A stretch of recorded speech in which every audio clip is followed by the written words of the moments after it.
어떤 시대나 어떤 사회에 따라서 힘이라고 하는 것의 정의는 달라지죠. 그 사회에서 추구하는 이것이 강한 것이다, 이것이 좋은 것이다, 이것이 나를 지켜줄 것이다 라고 하는 그런 것들은 변하기 때문에 그렇습니다. 뭐 이를테면 조선시대나 이럴 때에는 그 많은 선비들은 그 명예가 무엇보다 중요했죠. 아무리 가난해도 지금 당장 자기 처자식들이 먹을 게 없어도 그들은 그 명예와 그 자기의 모습을 지키기 위해서 많이 애썼습니다. 뭐 중세의 기사들도 정말 자기 명예를 위해서 목숨을 걸고 그러기도 했죠. 지금 이 시대 우리 사회를 생각해 보면 명예는 별로 중요하지 않은 것 같아요. 전엔 그래도 가식적으로라도 이렇게 명예를 지키고자 뭐 이랬었는데 이젠 아예 뭐 드러내놓고 거의 이젠 그저 그 물질과 그 권력 이게 힘이 돼 있는 그런 세상인 것 같아요.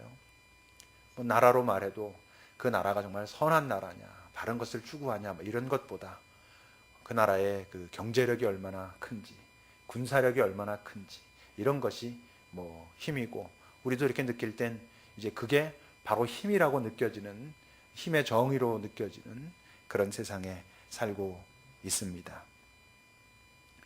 근데 그것이 진짜 힘이라면, 뭐 다시 말해서 정말 강한 것이라면 나타내야 될 증거가 있어요. 그게 뭐겠습니까? 마지막에 가서 이겨야 되는 것이죠. 아무리 순간순간 이기는 것 같아도 마지막에 이기지 않으면 아무것도 아닌 거죠. 성경에 기록되어 있는 그 좋아하는 단어 이야기했었죠. 마침내, 결국.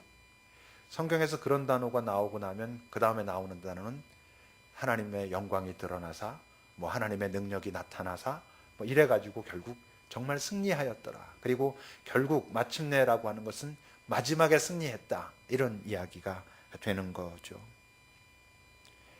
이 세상에서 요구하고 있는 힘과 성경이 말하고 있는 힘이 아주 부딪히는 자리가 있어요.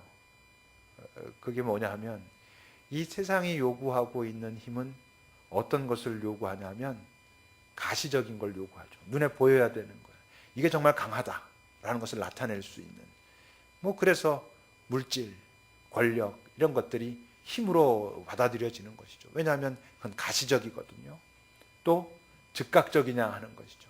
지금 이 순간 내가 그것을 써먹을 수 있느냐, 지금 이 순간 내가 그것을 가지면 그것이 나에게 좋으냐, 나에게 유리하냐, 나를 높여주냐, 나를 편리하게 해주냐, 나를 편안하게 해주냐 라는 것이 사람들이 말하는 힘이 된다는 것이죠. 교회의 위기라는 이야기들을 이제 많이 하는데, 교회의 위기라고 할 때 그 교회의 위기라고 말하는 그 본질이 뭡니까? 결국 교회의 위기라고 하면 그 위기의 본질은 이 교회가 추구하는 것이, 가지려고 하는 것이, 또 그렇기 때문에 이 교회가 교회에 모인 사람들에게 가르치는 것이 이 세상에서 추구하는 바로 그 힘과 별로 다르지 않다는 것입니다. 그것을 가지려고 하고, 그것을 꿈꾸고, 그것을 가지라 하고, 그것을 갖는 것이 하나님의 복받는 것이라고 가르치고 있는 것, 그런 현상들이 나타나고 있는 것, 그게 바로 이 시대의 교회의 위기 본질이라고 할 수 있죠. 뭐 예를 들면 좋은 교회다라고 할 때 여러분들이 상상되는 교회는 어떤 교회입니까? 정말 좋은 교회가 상상되고 있다면 여러분들은 좋은 신앙인일 것이고, 그런데 이 세상이 말하는 좋은 것과 다르지 않은 그것이 좋은 교회라고 생각하고 있다면 뭔가 우리에게 위기가 있는 것이죠. 교회는 본질적으로 씨 뿌리는 공동체이거든요. 그런데 교회가 씨 뿌리는 것보다 열매를 따는 것에, 그리고 그 자신들이 열매라고 생각하는 것을 사람들에게 과시하는 것에 더 관심이 있다면 그것은 뭔가 잘못되어 있는 것이거든요.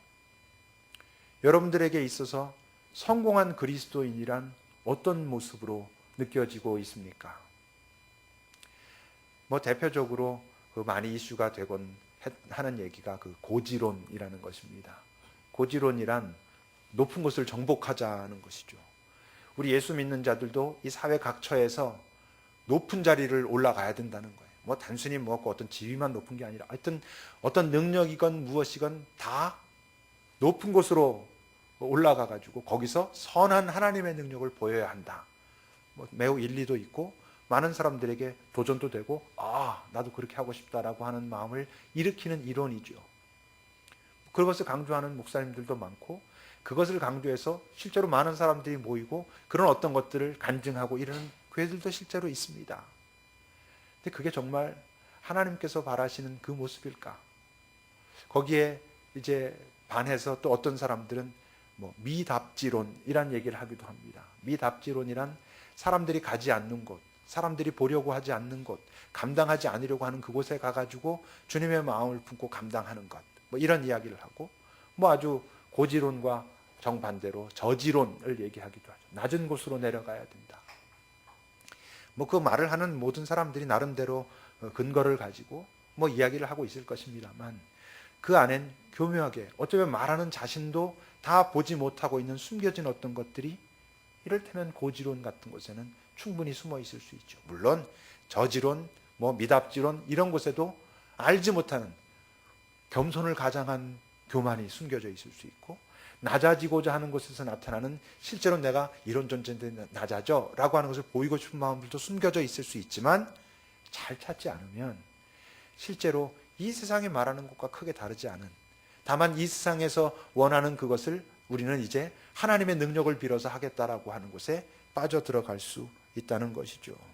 이제 그런 점에서 어쩌면 이곳에서 우리가 하나님 앞에 나와서 구하고 있는 내게 힘을 주십시오, 능력을 주십시오라고 하는 그 힘과 능력은 좀 하나님께서 주실 수 있는 게 아니고 하나님께서 즐겨주시고자 하시는 것이 아니고 세상에 나아가서 구하는 게 더 빠를 수 있다라고 우리가 자주 이야기하지 않았습니까? 왜?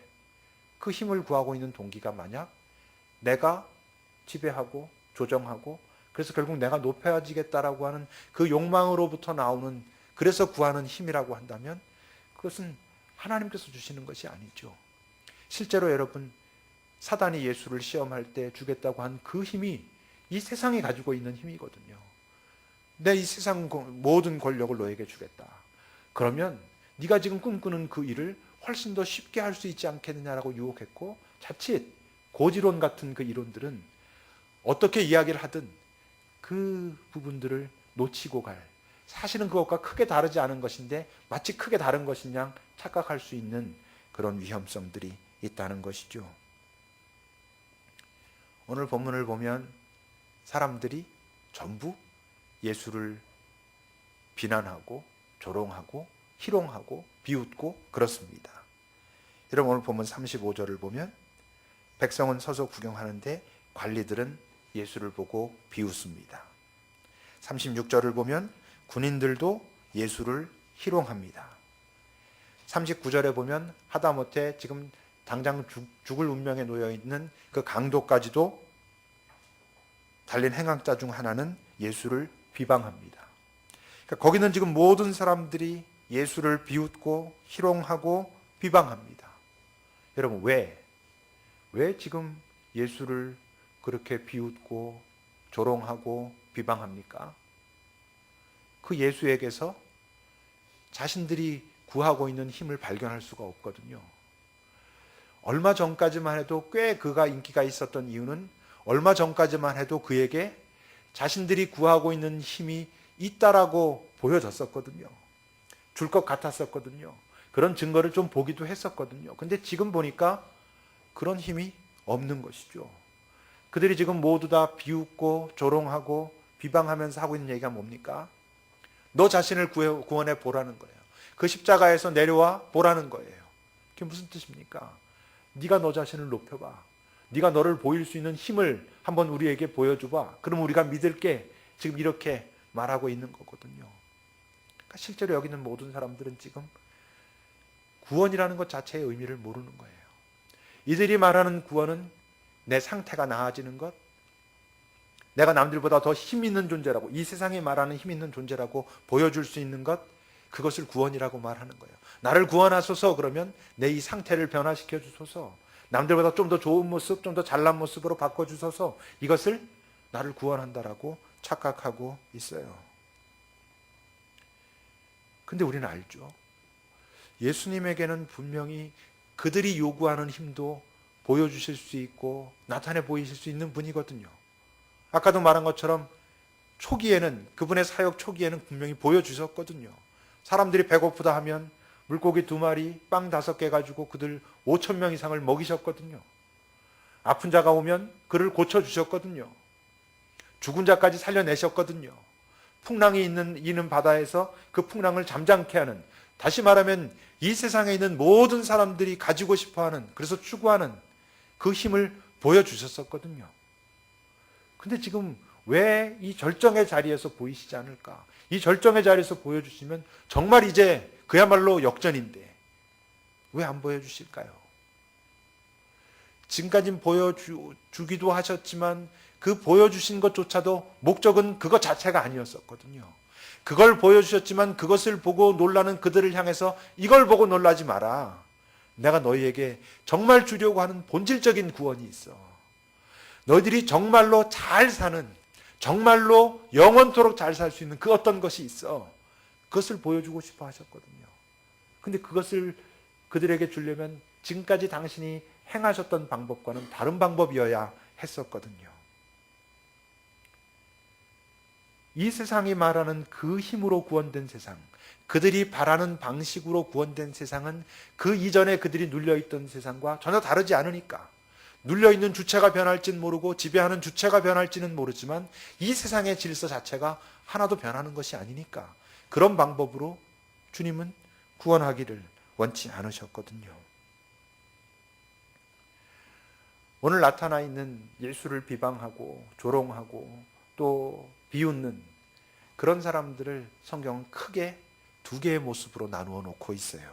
다시 말하면 하나님의 구원의 방법을, 하나님의 능력을 이해할 수도 받아들일 수도 없는 사람들의 유형을 고린도전서에서는 이렇게 말하고 있어요. 고린도전서 1장 22절과 23절을 여러분 보십시오. 유대인은 표적을 구하고 헬라인은 지혜를 찾으나 우리는 십자가에 못 박힌 그리스도를 전하니 유대인에게는 거리끼는 것이요 이방인에게는 미련한 것이다 라고 기록하고 있어요. 이 말씀을 잘 보면 하나님의 구원의 방법, 하나님의 능력, 이 세상에 지금 나타나 보이고 있는 하나님의 그 능력을 도저히 이해할 수 없는 첫 번째 유형의 사람은 유대인이라고 말하는데 그들은 표적을 구하는 사람이다 그랬어요. 여러분, 표적을 구한다는 게 무엇입니까? 어떤 것이 갑작스럽게 또는 놀랍게 또는 기적적인 방법으로 변하는 것이 어떤 표적인 거예요. 표적을 구하는 삶이란 다시 말하면 내 삶의 어떤 표면적인 이 형태의 변화만을 꿈꾸는 사람들을 말해요. 내가 지금 가난하고 눌린 자인데 이 땅에서 나를 좀 가진 자로 바꾸어 주시오. 내가 지금 직장의 문제가 해결되지 않았는데 이 직장의 문제를 해결해 주는 것이 당신이 나에게 할 수 있는 가장 좋은 것이요 라고 말하는 것과 같다는 것이죠. 지금 내가 살고 있는 내 삶의 이 표면적 형태의 변화, 그것을 당신의 능력으로, 당신의 힘으로 보여주시오 라고 말하는 사람들이지요. 그런데 분명히 하나님께서 우리에게 하고자 하시는 그 구원의 본질은 이 세상에서의 편리함이 아니거든요. 이 세상에서 다른 사람들보다 조금 더 나아지는 것이 아니거든요. 다시 말하면 인생 역전이 하나님께서 우리에게 주시고자 하시는 그 본질이 아니거든요. 근데 표적을 구하는 사람들은 그것만을 구하는 거예요. 지금 이스라엘 사람들은 뭐 좀 큰 비전을 가지고 있다면 이스라엘 나라가 로마로부터 해방되는 것, 또는 내 삶의 지금 상태는 이런데 이것이 변하는 것, 내가 어떤 아픔 가운데 있으면 그것이 변하는 것, 그것이 그들이 구하는 것의 전부라고 하는 것이죠. 그래서 바랄 수 있지만 그것이 전부고 그것이 되지 않으면 당신은 나와 관계없어 라고 말하고 있다는 것이죠. 그러니 여러분, 표적이, 다시 말하면 자신들의 삶의 표면적 형태의 변화가 그들이 구하는 것의 전부라면 어떻게 되겠어요? 그래서 그 23절에서는 유대인에게는 어떻게 되는 거라고? 거리끼는 것이라고. 뭐가? 십자가에 못 박힌 그리스도가. 그들은 표적을 구하거든요. 내 삶의 역전을 꿈꾸거든요. 이 세상에서 말할 때 좋아지는 것을 꿈꾸거든요. 근데 그렇게 해서 믿어왔던, 그래서 따라왔던 예수가 실제로 보니까 십자가에 못 박혀 있는 거예요. 그러니까 그는 자신들에겐 거리끼는 것이에요. 거리낀다는 말의 헬라어 뜻은 함정, 덫, 이런 의미를 가지고 있어요. 내 삶이 변화돼야 되는데, 저 예수를 통해서 내 삶이 변화될 수 있을 거라고 믿었는데 저가 십자가에 달려 있으면서 자기가 그리스도라고 말하니 그는 내 인생의 구원자가 아닌 것이죠. 내 인생의 함정이에요. 내 인생의 덫이 되고 있는 것이죠. 그러니까 그들은 하나님의 구원의 방식을 받아들일 수가 없어요. 이해할 수가 없어요. 깨달을 수가 없어요. 또 한 부류가 있습니다. 그 22절을 보면 헬라인은 지혜를 찾는다 그랬어요. 지혜를 찾는다는 게 뭐예요? 이 세상에서 말하는 지혜, 지식, 그것을 신봉한다는 거예요. 그 틀 안에서, 그 범위 안에서 모든 것을 생각하고 받아들이고 인정하고 이른다는 것이죠. 다시 말하면 인간의 지식, 자신들의 논리, 자신들이 생각하는 판단, 자신들의 경험, 여기에 갇혀 있는 사람들도 절대 하나님의 구원의 방식을 이해하고 받아들일 수 없다는 거죠. 그들에게는 어떻겠어요? 그래서 그 23절 뒷부분에 보면 이방인에게는, 헬라인을 말하는 거예요. 그 지혜를 찾고 있는 헬라인들, 그 이방인들에게는 십자가에 못 박힌 그리스도는 미련한 거예요. 미련하다는 그 헬라어 의미는 비합리적인, 이런 뜻이에요. 비합리적이죠. 말이 안 되는 것이에요. 어떻게 세상을 창조했다고 하는 그 신 하나님이, 야훼가 십자가에 달려 있을 수 있느냐. 그 저주의 십자가, 살인자, 강도, 가장 극악한 죄를 저지른 인간이 달리는 십자가에 달려있는 저 존재가 어떻게 하나님일 수 있냐고 하는 것이죠. 비합리적이죠. 이해할 수 없어요. 근데 말했죠. 십자가는 하나님의 모략, 십자가 속에 숨겨진 하나님의 그 계획이 있어요. 이사야 29장 14절에서 이렇게 이미 아주 지금 이 예수님 시대보다도 수천 년 전에, 오래전에 이렇게 말했어요. 그러므로 내가 이 백성 중에 기이한 일, 곧 기이하고 가장 기이한 일을 다시 행하리니 그들 중에서 지혜자의 지혜가 없어지고 명철자의 총명이 가려지리라. 이렇게 말씀하셨어요. 너희들이 지혜를 신봉한다고 하지? 이해되지 않는다고? 그럴 수 있을 거라고 생각해. 근데 내가 아주 너희들의 그 지혜가 가려지고 총명이 없어지게 되는, 내가 갖고 있던 지혜가 아무것도 아니구나, 내가 가지고 있는 총명이 아무것도 아니구나라고 생각하는, 그렇게 인정할 수밖에 없게 될 기이한 일을 내가 행할 거거든. 여러분, 그 기이한 일이라는 게 뭐겠어요? 본질적으로 십자가에 달린 하나님이죠. 하나님이 십자가에 달리는 사건, 지혜자는 이해할 수 없는, 총명하다고 생각하는 사람들은 받아들일 수 없는, 여러분 그 기이한 일에 대해서 풀어서 고린도전서 1장 27절에서 29절은 이렇게 기록해요. 그러나 하나님께서 세상에 미련한 것들을 택하사 지혜 있는 자들을 부끄럽게 하시려고 세상의 악한 것들을 택하사 강한 것들을 부끄럽게 하려 하시며 하나님께서 세상의 천한 것들과 멸시받는 것들과 없는 것들을 택하사 있는 것들을 폐하려 하시나니 그게 기이한 일이라는 거예요. 어떻게 내가 지금 훨씬 더 많이 배웠는데 아무것도 알지 못하는 자가 나보다 더 잘나질 수가 있어요? 아무것도 갖지 않은 자가, 아무 권력도 없는 자가 어떻게 나에게 자기가 더 잘났다고 말할 수 있어요? 잘날 수가 없는 거잖아요. 이 세상의 질서에서는 그걸 받아들이지 않아요. 인정할 수 없어요. 근데 하나님이 그렇게 하시겠다는 거예요.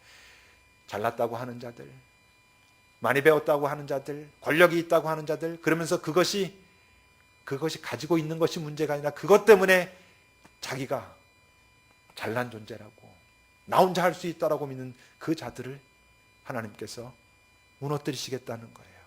그리고는 어떻게 하시겠다고? 아무 육체도 하나님 앞에서 자랑하지 못하게. 그러니까 아무것도 없던 사람들도 자신들이 어떤 위치나 어떤 마음을 갖게 되었다고 해서 자랑할 수 없는 것이죠. 왜?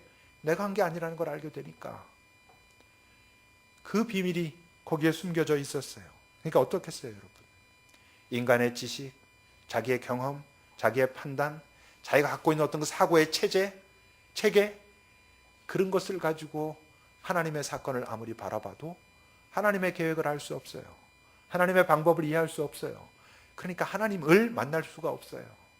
받아들일 수가 없거든요. 자꾸 튕겨나가거든요. 내가 가지고 있는 것이 더 맞고 또는 내가 가지고 있는 것을 통과했을 때 부딪힘이 없어야지 내가 받아들일 거거든요. 그러니까 받아들일 수 없어요. 근데 하나님의 구원의 방법은 뭐라고요? 아까 그 고린도전서 1장에서 처음 본 것처럼 십자가에 못 박힌 그리스도, 십자가에 못 박힌 그 예수가 하나님의 방법이에요. 하나님의 능력이라고 하는 거예요.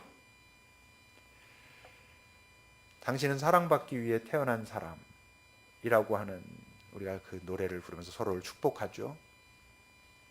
근데 이 세상에 모든 사람은 사랑받기 위해 태어난 게 맞는데 오직 단 한 인간은 버림받기 위해 태어났어요. 그게 바로 예수예요. 예수는 버림받기 위해 이 땅에 태어났어요. 그것이 예수의 정체성이에요. 그래서 그는 버림받으면서 그것이 힘들고 안타깝긴 하지만, 왜? 그것을 알지 못하는 사람들, 지금 이것이 뭔지 알지 못하는 사람들 때문에 안타깝긴 하지만 그들의 조롱과 비방 때문에 자존심이 상하진 않아요. 자기가 그렇게 버림받으러 이 땅에 왔다는 것을 아시기 때문에 그래요. 지금 사람들은 십자가에 달려있는 예수를 보면서 외치고 있는 거예요. 네가 죄인이야. 네가 세상을 어지럽히고 이 땅의 모든 그 지식과 지혜를, 그 귀한 질서를, 그동안 오랫동안 애쓰면서 만들어온 그 질서를 네가 어지럽히는 죄인이야 라고 말해요. 이 세상의 질서 속에서 사람들의 그렇게 말하는 그들의 구형이죠. 구형을 보고 심판관이신 하나님이 지금 뭐라고 말씀하시는 거게요? 맞아. 예수가 유죄, 예수가 죄인, 예수만 죄인이라고 말씀하고 있어요. 그런 점에서 예수의 죽음은 순교와는 본질적으로 다른 거예요. 순교는 하나님과 함께 못 박히는 거예요. 십자가에 죽건 어디에 죽건 하나님과 함께 죽는 거예요. 하나님의 평화가 있는 상태에서 하는 거예요. 순교는 하나님과 함께 하는 기쁨이 있는 거예요. 하나님의 일에 동참하는 그 감격이 있는 거예요. 빛이 있는 거예요. 그 안에. 예수의 죽음은 순교가 아니에요. 예수의 죽음은 실제적인 죄인으로 죽는 거예요. 그는 빛의 부재 속에서 죽는 거예요. 평화의 부재 속에서 죽는 거예요. 그래서 그가 십자가에서 외쳤던 엘리 엘리 라마 사박다니, 하나님은 왜 나를 버리셨습니까? 라고 하는 그 고백은 진짜 고백인 거예요. 버림받은 거예요. 하나님으로부터 버림받은, 순교가 아닌 죄인의 죽음, 그것인 거예요. 이게 이해가 돼요? 이해가 잘 안 될 이야기이지요. 더 이해가 안 되는 건, 여러분, 예수님이 유죄 선고를 받을 수 있었던, 좀 더 풀어 말하면 이 세상에 있는 모든 사람들의 죄를 감당하고 죄인이 될 수 있었던 한 가지 근거가 있어요. 아주 중요한 근거가 있어요. 그 근거를 오늘 본문에서 그 십자가에 달려 죽을 뻔하다가 살아난 그 한 강도 있죠. 그 강도가 이렇게 정확하게 표현하고 있어요. 오늘 본문 누가복음 23장 41절입니다. 그가 지금 이렇게 말해요. 예수를 비난하고 있는 다른 강도를 꾸짖으면서 하는 말이에요. 우리는 우리가 행한 일에 상당한, 마땅한, 당연한 보응을 받는 것이니, 자기네들이 죽는 걸 말하는 거예요. 그것은 당연하거니와 이 사람이 행한 것은 누구죠? 예수가 행한 것은 옳지 않은 것이 없다 그래요. 다시 말하면 예수 이분은 무죄하다는 거예요. 근데 아이러니하게도 예수가 무죄하다는 그것이 그가 즉 십자가 위에서 모든 사람들의 죄를 감당하고 죄인이 될 수 있는, 유일한 죄인이 될 수 있는 근거였어요. 말이 안 되잖아요. 무죄하기 때문에 죄인이 되는. 근데 하나님께서 그렇게 하셨어요. 불합리한 것이죠. 그 불합리의 결과가 뭐게요? 지금 강도가 말한 것처럼, 처음에 말한 것처럼 우리가 행한 일에 마땅한 보응을 받는 것이니 당연하다 그랬는데 그 당연한 보응을 받지 않게 됐어요. 아무것도 안 했는데. 그 강도는 실제로 아무것도 하지 않아요. 그에게 마땅한 것은 그가 십자가에 달려서 죽는 게 마땅한 거예요. 그는. 예수는 십자가에 달려 죽는 게 마땅하지 않아요. 근데 마땅하지 않은 그 사건을 예수가 당함으로 나는 마땅히 십자가에서 죽어야 되는데 죽지 않을 수 있게 됐어요. 전체적으로 불합리해요.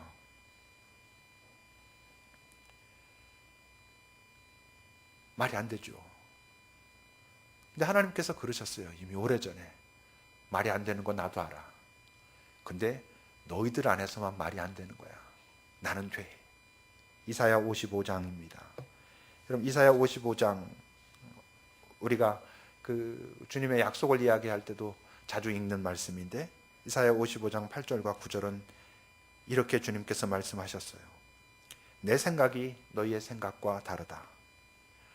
이건 어떤 하나의 사건을 바라볼 때 다르다는 의미가 아니고 본질적으로 다르다는 거예요. 내 길은 너희의 길과 다르다. 여호와 말씀이다. 이는 하늘이 땅보다 높음같이 내 길은 너희의 길보다 높으며 내 생각은 너희의 생각보다 높다. 너희들이 갖고 있는 그 생각과 나는 달라. 다시 말하면 뭐게요? 너희들의 생각을 신봉하면 안 돼. 너희들의 판단을, 너희들의 가치를, 너희들의 경험을 그것이 전부인 줄 알고 그것에 이 세상에서 벌어지고 있는 나의 어떤 역사를 판단하고자 하면 너희들은 결국 넘어지게 될 거야. 이렇게 말씀하시는 것과 같아요. 로마서는요, 바울이 기록한 책이죠. 2000년 전에 기록한 책이죠. 그 책은 16장까지 되어 있는데 1장부터 11장까지는 하나님의 그 구원의 계획과 방법에 대해서 쭉 기록하고 있어요. 그리고 12장부터 16장까지는 이제 그렇게 구원받은 자들이 어떻게 살아야 하는가 하는 어떤 삶의 지침에 대해서 기록하고 있어요. 그런데 1장부터 11장까지 하나님의 구원의 방식에 대해서 쭉 설명한 그 사도 바울이 그 11장 마지막에 가가지고 이런 감탄의 이야기를 해요.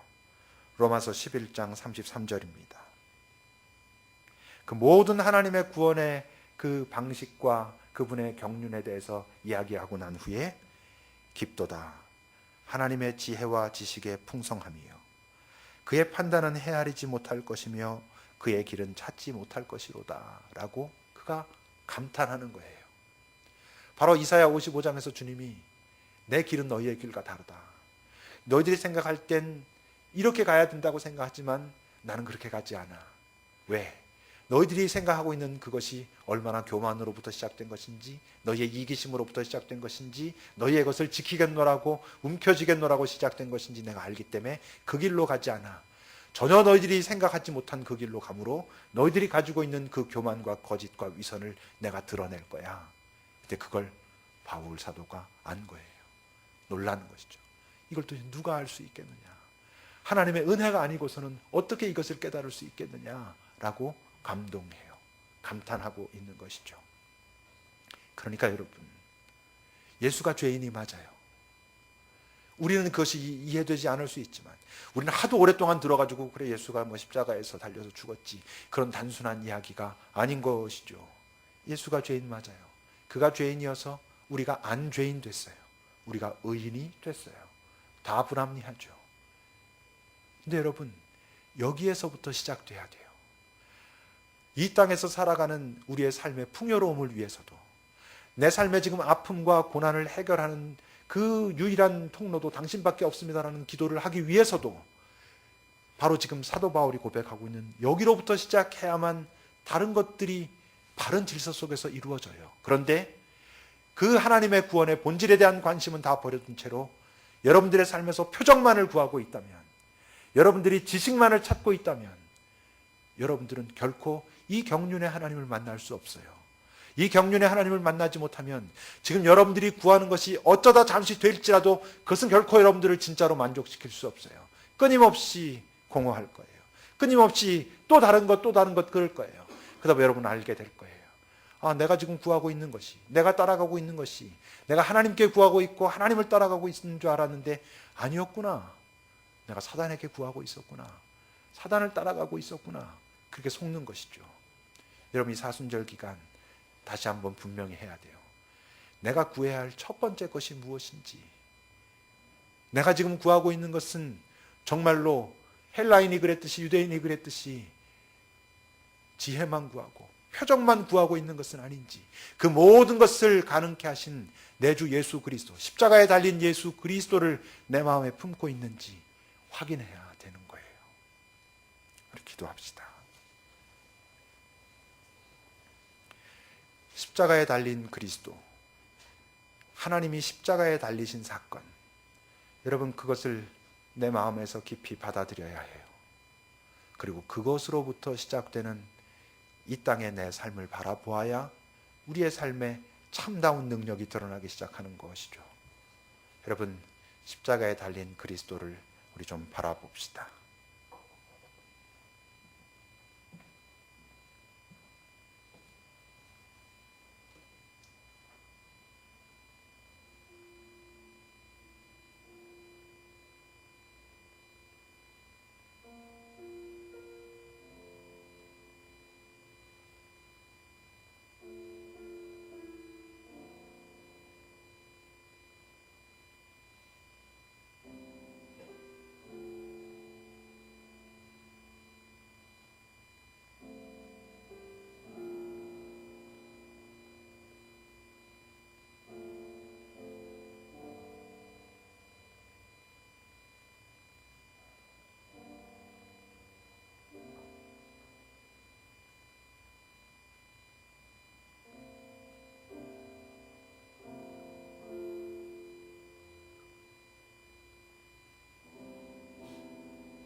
주님, 저희들은 너무나 자주 예수를 나의 그리스도라 고백하면서도 십자가에 힘없이 달려있는 예수는 내 인생의 구원자가 아니라 함정인 것처럼, 당신이 정말 하나님이라면 지금 내 삶의 모습이 이래서는 안 되는 것처럼 고집을 부리고 당신을 원망하고 더 나아가 조롱하고 비웃고 그러기도 합니다. 주님, 그러나 바로 십자가에 달리신 그분이 바로 하나님이셨다고 하는 그 사실을 우리가 두려움 가운데 받아들이게 하셔서 그 안에 깊이 숨겨져 있는 당신의 사랑을 지금 이 세상에서도 나를 지키시며 나를 평화롭게 하시며 나를 행복하게 하시려는 당신의 마음을 우리가 깨달아 알 수 있도록 주님, 우리를 가르쳐 주십시오.